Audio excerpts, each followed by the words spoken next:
Wondering how your mindset affects your life? How to bring more energy into your business and life? Millions of people around the world ask these same questions daily. You are in the right place. Learn practices that will help give your life the meaning and success you've been searching for. Welcome to the Charge Podcast, teaching you how to create habits around real goals every day. Practical life advice from those who made it. Here's your host, Gary Wilbers. Wow. Thanks to you, my new book launched as an Amazon bestseller. Let's keep the momentum going. Cultivate Positive Culture, 10 Actions to Faithful Living is now available for purchase. As a listener to the Charge Podcast, I would love for you to get a copy of the book. You can go where you purchase books, or better yet, go to my site and order the book directly from us. And I will give you free shipping and handling since you are helping us with sharing our message to others. Just go to cultivatepositiveculture.com to get your copy today. Thanks for supporting the Charge Podcast by purchasing the book directly from us. Remember, all the details about ordering is at chargepodcast.com, where Chris does a great job of sharing all the notes about the upcoming podcast. Check them out. At the end of this podcast, I will share a brief excerpt from the book. Are you frustrated and stressed out with your professional and personal life? The Charge Podcast will help you get recharged. We are in the last 2 months of 2020. Our guest list in November, we found some interesting people who will share their journey to finding charge each day in business and life. Make sure to listen each week and see how you can apply the lessons they share with the Chargers in your own life. The goal of the Charge Podcast is to help you realize what is most important to your life. Chargers are committed to finding how each day they can make their life better by the willingness to learn, grow, and become the person they were meant to be. I think this quote I coined in my new book, Cultivate Positive Culture.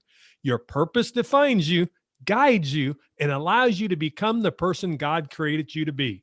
You made a great choice in listening to this podcast. Remember, the podcast is named Charge after my mantra, create habits around real goals every day. Let's get recharged in this podcast to influence a positive culture in your life each day. Welcome, Chargers. We're glad to have you back again this week for another great podcast. I love sharing different guests with different viewpoints to really let you realize what do you need to take action for yourself. Remember, it's about business and life. It's about creating that positive culture. But we have to choose to decide what we do each and every day. So today we've got with us Clint Padgett. He is a seasoned entrepreneur with over 30 years experience as a project manager and leader. He is a published author, teacher, and expert in team building and the art of conversation. Clint is a ForbesBooks Featured Author, ForbesSpeakers Thought Leader, and frequently speaks at conferences on the subject of project management and teamwork, including the executive education program at the Scheller College of Business at the Georgia Institute of Technology, where he is an adjunct professor. Clint, it is great to have you on the Charge Podcast. Welcome. It's great to be here, Gary. Thanks. Well, it is so great to have you. I can't wait to hear more about your story. But before we do, I ask every guest the same question right out the gate. Charge is my mantra. Create habits around real goals every day. What habit or habits do you think has led to success in your life? For me, it's the easy one, which is never give up. I mean, I work hard. I put as much effort as I can into whatever thing I'm going to do, or I don't try it at all.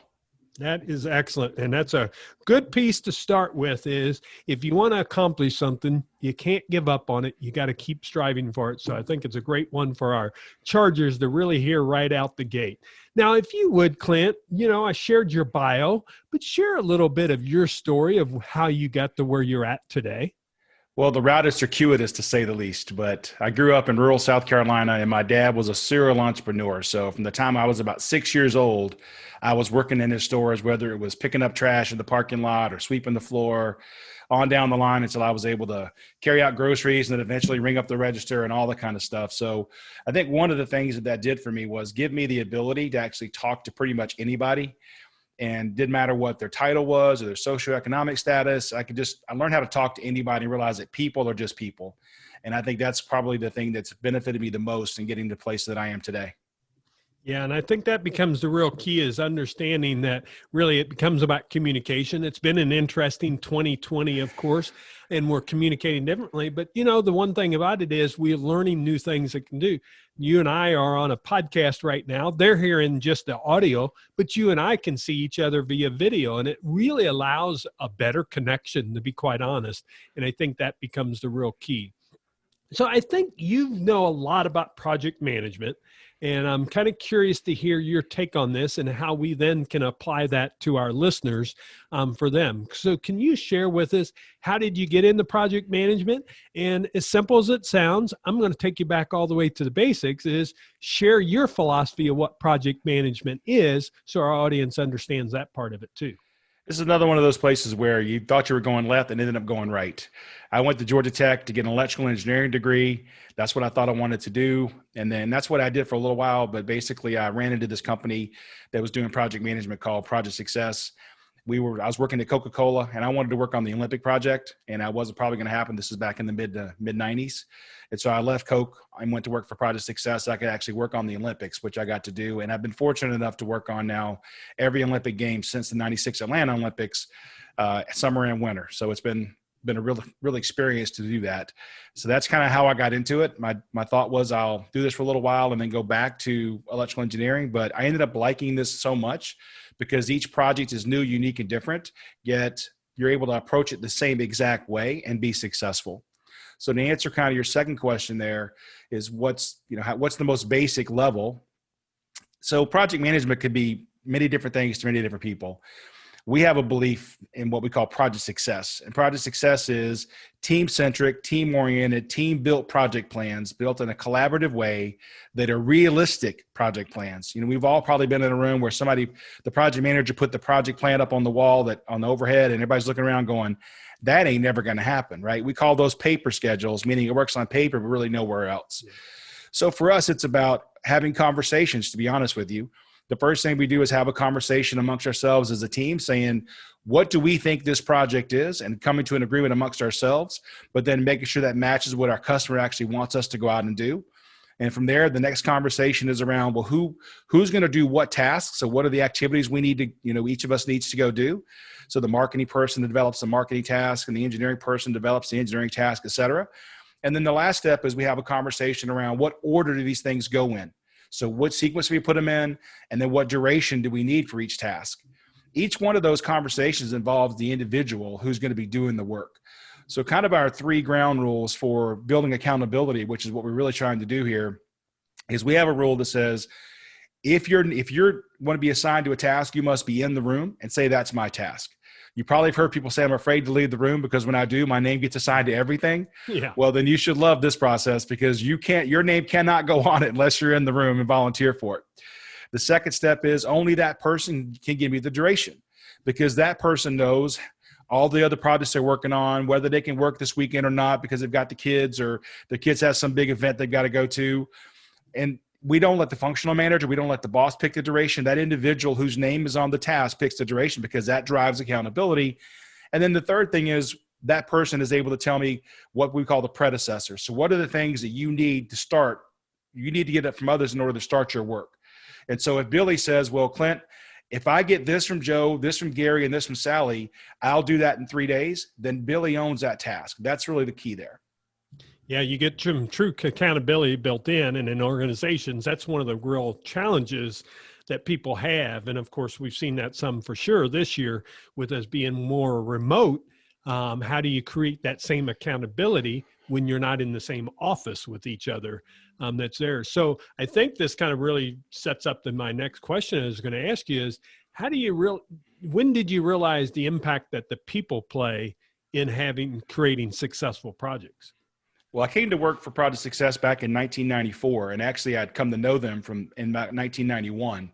So I knew the process. And when I came on in 94 and started working on projects, I was really, probably because of my engineering background, I was really focused more on process, about the process side of what comes first, what comes next. That really resonated with me because I'm a math guy. But over the course of my 26 years of doing this now, I've realized that process is great, and software can help you with process, but software doesn't help you with people. and people do projects. And so the people side of project management is what's so crucially important. And frankly, that's a skill that some of the people that do project management are not very good at. They're good at the process side and the math side, but man, they really struggle when it comes to the people side. And so I kind of figured out over the last decade that as I taught more and more classes and worked with more and more project teams, I began to realize I was really focusing more on the people side of things to be successful. Yeah. And that people part of it is, I have a process that I talk about with my positive culture side of it.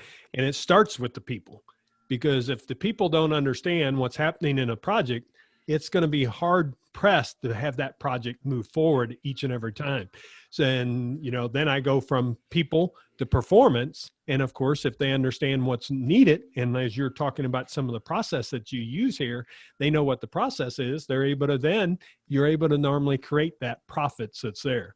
So I'm curious, you wrote a book, How Teams Triumph, Managing by Commitment. And I'm curious, with your book that you wrote, what was kind of the philosophy behind it? I'm sure some of it was with the people side of it, but can you kind of give us a synopsis of that and what made you decide to write a book? Well, this is actually my second book. My first book was back in 2009 called The Project Success Method. And it's really about the process side of things. And then, as I mentioned, my career kind of went on over the last decade or so, I've realized that I really focused more on the people side, and I'll play a stereotype here, but I think there's a grain of truth in this. I went to Georgia Tech and I studied really, really hard. I mean, I worked, you were not going to outwork me, but I never got the highest grade in the class. There was always 2 or 3 people who got higher grades than me. And at first it bothered me, but then I realized, well, you know what? I've got a date this weekend and they don't. So I was okay with that trade-off, right? So I had social skills is what it comes down to. And I realized that. So the purpose of this book, How Teams Triumph, is really to try to take the person that maybe isn't the best at social skills. And again, I'm going to play a stereotype, but it's kind of true. As an engineer, I like to go back to my cubicle and really work on complex things. But I want to work by myself. Leave me alone.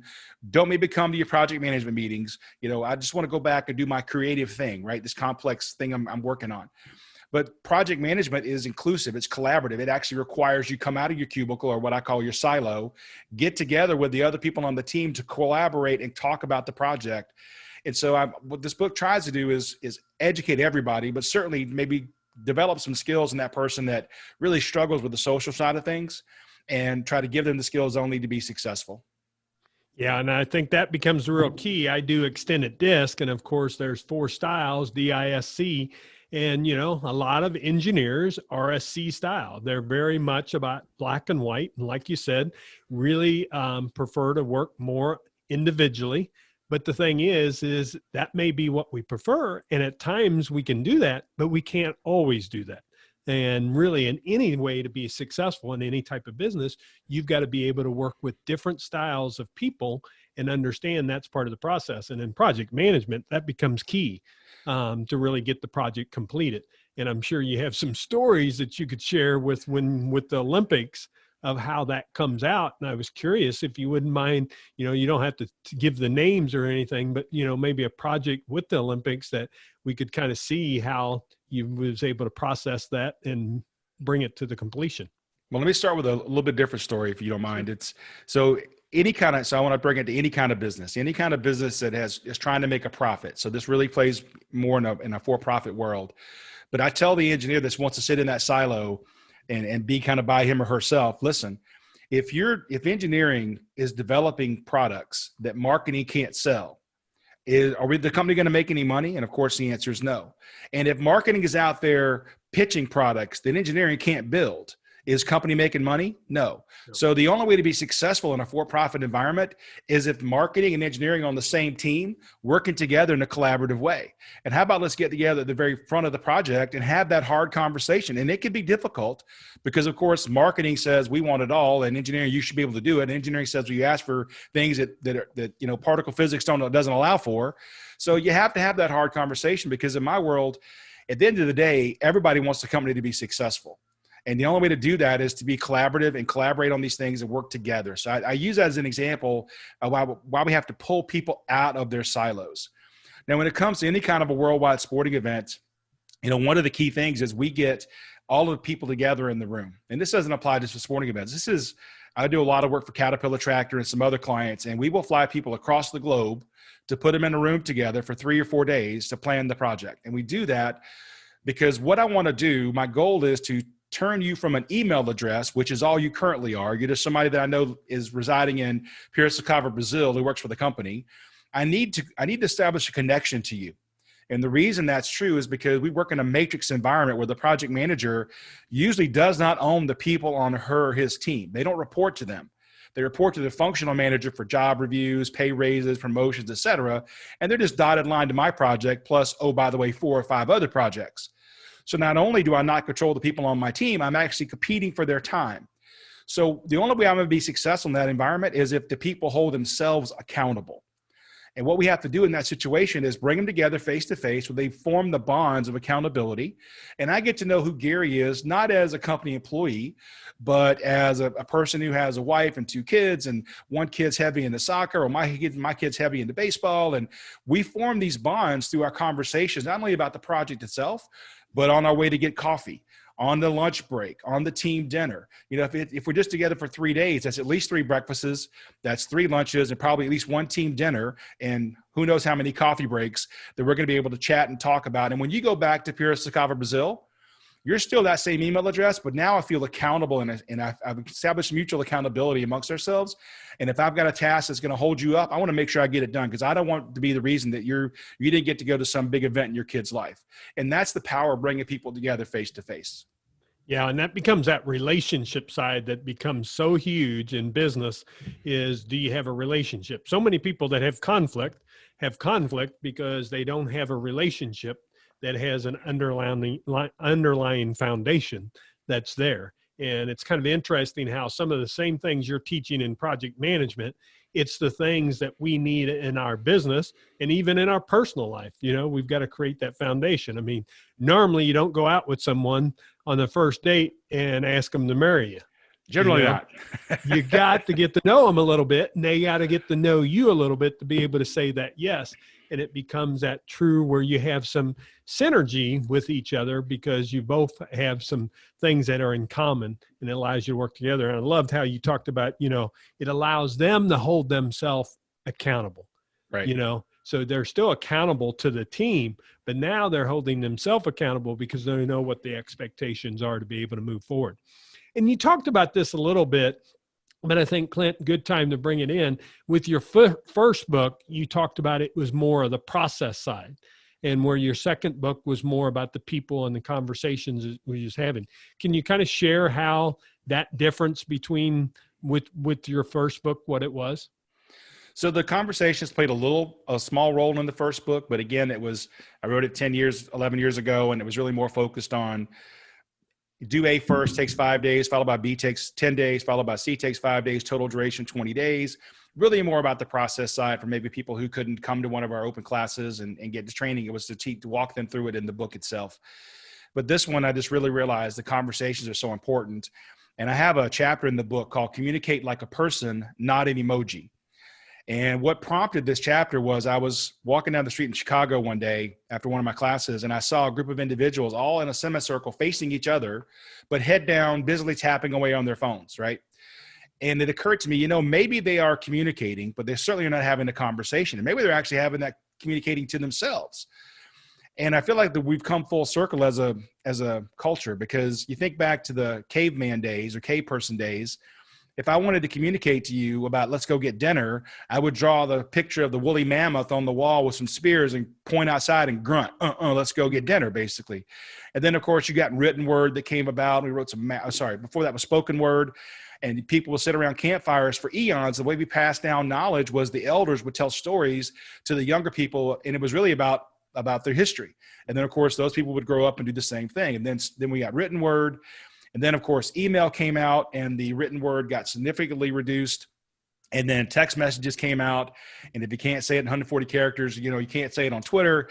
And so I realized we've kind of come full circle, because now instead of having a conversation with you, I tap something on my keyboard and I grunt, let's, you know, so I'm back to the cave person days. And so I looked up the definition of communication, and it turns out in my 5+ decades on this planet, I had the wrong definition of communication. I thought what you and I are doing right now, Gary, was communicating, but that's actually not true. The definition of communication actually is the act or process of expressing an idea. Or exchanging, but it could just be expressing an idea. And that could take the form of email, text messages, posting on Jira or Slack or some other collaboration tool. But what we need to do is have a conversation. A conversation is an oral exchange of ideas. And the best way that I could put this into context is we probably have all played that game when we were kids called telephone, where you'd have 5 or 6 people lined up in a row, and the first person whispers a secret to the second person, and they whisper it on down the line. And of course, the fun in that game is realizing that what comes out of person number 6's mouth is not remotely close to what person number 1 said, right? The message just completely gets mangled. And the reason is because each individual person is communicating to the next one. Well, when I hear you communicate that to me, I take your message through my filter of bias, my filter of life experiences, if I'm having a bad day that day, how I define words. And so the message gets shifted slightly, and I tell the next person who shifts it again. And so it's, of course, no surprise that the message gets destroyed. So what we need to do instead is have a conversation. With a conversation, if the first person whispers the secret to the second person, if the second person could turn back around and say, well, wait a minute, what do you mean by that word? And you mean turn left now or at the McDonald's the next block? They're able to ask what I call clarifying questions. And then that person now has the message in their head. They can communicate it to the next person who can ask clarifying questions. And the message should come out the other side fairly straightforward. And that's the difference between having a conversation, which I think is much more powerful than just communication. And that's kind of the stuff I talk about a lot in the book.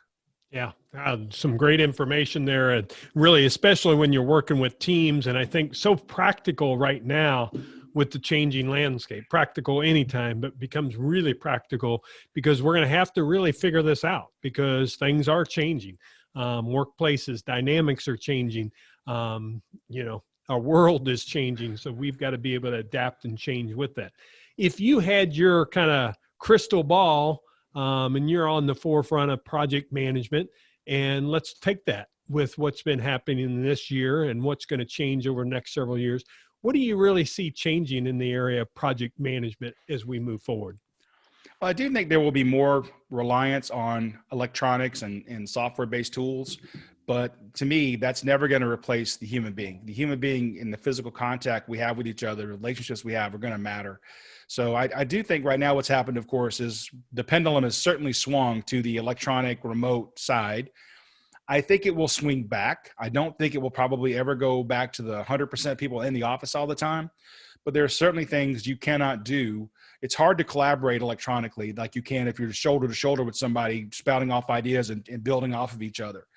So I do think that we will continue to rely on electronic conversations like the ones you and I are having today, which, by the way, people often say, well, isn't that the same as being face-to-face? And the answer is no, it's not. Because the difference is, while this is certainly better than if you and I were just on the phone because I can see you, but I guess the advantage of the Zoom calls or whatever calls would be that I actually can see that the message I sent to you or said to you, you took it a different way. And I can see your face change, right? Your flush. And so I can immediately change my message. So no, that's not what I meant. Let me change it this direction because I think Gary misunderstood. But what I can't see necessarily is when you fold your arms in a defensive posture. I can't see that you're tapping your leg or your fingers because you're bored or you just disagree, or that you're looking down at your phone. I think you're taking notes, but you're busily typing away a message of something that has nothing to do with what I'm talking about, right? All those things are much better done when you're face-to-face. All these verbal or nonverbal cues come into play. The example I like to use as well is if I'm in a room of 30 people, I might be looking to the right side of the room and something happens to the far left and my brain out of my peripheral vision says, I don't know what happened, but you need to look over here. Now, probably because eons ago, that was a saber-toothed tiger about to have me for dinner, right? Yeah. But now in my environment, my brain says, look to the left. I look to the left and I realize, oh, there's something I need to be involved in over here. You're not going to get that through Zoom because what you have are 30 little boxes and you can't see all that. So I don't think it'll ever be a substitute, but I do think it's probably going to swing back the other way. We'll probably will continue to rely heavily on electronics and software. But to me, I always say software is not the answer. Software is a tool in your toolkit. People are the answer to how you be successful in project work. Yeah. And that's the key. And for some of you that's listening today and you're not in the deep project management, well, what you've heard is people is the key to any success you're having. Because in your business, you're basically developing projects to move forward, or you're selling a product. And if you take the people side of it in, that's going to make the big difference. So I think Clint's really shared that with us of how can you make a difference with your people? Because to me, that changes their performance. And ultimately for a business, that equals their success, which ultimately means profits. And the thing is for a business owner, you want them to have profits because that's how they're able to share raises and everything else happens. They're able to make a difference in their community each and every day. Clint, some great information there. I really appreciate you sharing that. Why don't you share now, if you would, if people wanted to reach out to you or get your books, how could they do that? Sure. The first book is The Project Success Method. You can still pick it up on Amazon. And then the new book won't actually be out. It's available for pre-order, I think, starting next week on Amazon, but we're not going to release it until January 5th because we wanted to try to push it past the holidays and the election and stuff like that. And you can reach out to me at projectsuccess.com, or you can find me at clintonmpadgett.com. Okay. So please check out Clint. Get some great information and I think some great books for you to check out. So please do that. Clint, you're not done yet. We have a recharge round we talk about, and there's 6 questions that I would like to ask you. You kind of have to go through the gauntlet here. But the first one is, share with me how you believe your mindset affects your daily living. You know, my younger brother, his nickname for me was the weed. He says, because people can cut you down and you just come right back. You know, I never go away. So to me, it's resilience. I never give up. You know, you may beat me, but it's not because I like trying. I'm going to try. I'm going to work hard. I'm resilient. Yeah, that never give up mentality that you talked about very early. What do you do daily to bring energy into your life? I read a lot and I reflect a lot and I have conversations with people. And I think the conversations is where I probably get the most energy from, is talking to my coworkers, my colleagues, my family. I get energy off of that. I was in India earlier this year teaching a bunch of classes. We were doing 14-hour days. They were really long days. And the person said, how do you maintain your energy? And I said, I get it from you. You know, you give me the energy. I mean, I just reflect it. Yeah, that's excellent. Number one connection or relationship that's made the biggest impact on your life? I would say probably it's my brother, because we grew up together in a small town and we pretty much only had each other. And while back then you couldn't tell we loved each other because all we did was fight and try to hurt eeach other, he's always had my back, and it's really been an important influence in my life. Great. How about a book? Nope, I went a little bit too far. Before I go there, what advice has influenced you the most in your life? So I don't want this to sound too capitalistic, but my dad would always say, it doesn't matter anything about their background, their color, their money spends, it's all green, right? So that's a little bit too harsh for me. What I've done is I've shifted it in my own world. I modified it and just said, the person's title doesn't matter. Their socioeconomic class doesn't matter. All that matters is who they are as a person, and everybody adds value in their own way, and they all matter. Yeah. Great. How about a book, and share why you love it? I love, so many. I love The Wisdom of Teams by John Katzenbach, because it talks about how important teamwork is together. And then I'm going to cheat and give you a second one as well. Never Eat Alone by Keith Ferrazzi is another great one that I love, because it talks about how to leverage relationships. Well, we will have them in show notes. So if you want to check those out, please do. Define in one sentence or less, what legacy do you want to leave the world? This is easy. I want to leave it better than I found it. And that, I think you're doing that by what you're sharing with us today. The Chargers, you've made a difference for them. Share again one more time how they can reach out to you, or if they want to connect to you to be able to get the books, Clint. Yep. So I'm at projectsuccess.com or clintonmpadgett.com. You can also find me on LinkedIn, Clint Padgett. Well, folks, I hope you got something out of this podcast of how, if nothing else, never give up. Clint has told us a secret of really life is about moving forward each and every day. Now the key is deciding what action you want to take, and then really deciding that, and then making yourself move forward in that action. And it doesn't matter if it's in project management or if it's something that you want to do in your life. What are the pieces that need to be done to be able to, for you to accomplish your goal that's there each and every day? Clint, thank you again for joining the Charge podcast. Oh, it's my pleasure, Gary. Thanks for having me. Chargers, I hope you go out and take that action, and I look forward to you coming back next week, and we'll share another great podcast with you. If you would, please like and share this podcast. Let others know about it. Our audience keeps growing because you, the listeners, keep sharing the message to charge each and every day. Remember, go out there and create habits around real goals every day. Make it a great day. See you next week. Here is a short description of the book. Lloyd, a truck driver from Forward Trucking Inc., has a random encounter with death while making his way back home. Lloyd, who is short on faith and options, finds himself in the largest downward spiral of his life. He meets an unexpected traveler who sees something in him that Lloyd couldn't find on his own. Together, through a new sense of faith and reason, Lloyd discovers his life's calling. I'm so excited to launch this book with you, and I appreciate your help. To get your copy, go to cultivatepositiveculture.com. Thanks for supporting the book.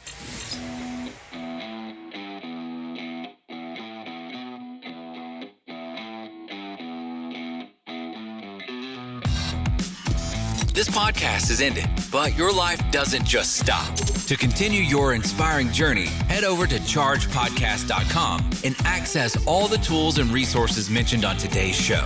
If you enjoyed this episode, consider sharing with somebody who may also benefit from the advice provided. That's chargepodcast.com. Until next time, charge in business and life.